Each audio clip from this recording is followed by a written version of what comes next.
নিজের হাতে লাগানো গাছের সবজি উঠাতে ভালোই লাগতেছে। ভাবলাম কয়েকটা বেগুন উঠাই।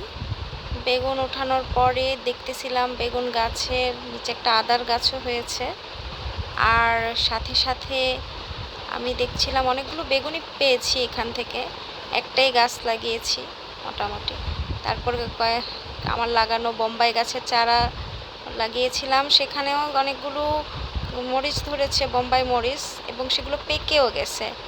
আমি নিজ হাতে সেগুলো উঠালাম, কারণ বোম্বাই মরিচগুলো পেকে গেছিলো সবগুলোই। দেখতে একদম টকটকে লাল, খুব ভালো লাগছিল। তারপর দেখলাম একটা গাছ, মরিচ গাছ আমি লাগাই নাই যদিও, ওইটা এমনিতেই হয়েছে। সেখানেও মরিচ ধরেছে মোটামুটি ভালোই, আমার অ্যাডিনিয়ামের গাছের নিচেই। আমি নতুন করে সেগুলো লাগাই নাই। তারপরে দেখলাম যে কলমি শাকও হয়েছে, এটাও আমি নিজে লাগাই নাই, শাক খেয়ে ফেলছিলাম, সেখান থেকে হয়েছে। তারপর দেখলাম নতুন একটা ফুল গাছ, এর ফুল ফুটেছে, যেটা এই সময়টাতেই শুধুমাত্র ফোটে সারা বছরে। আবার দেখছিলাম ক্যাকটাসেও ফুল ফুটেছে।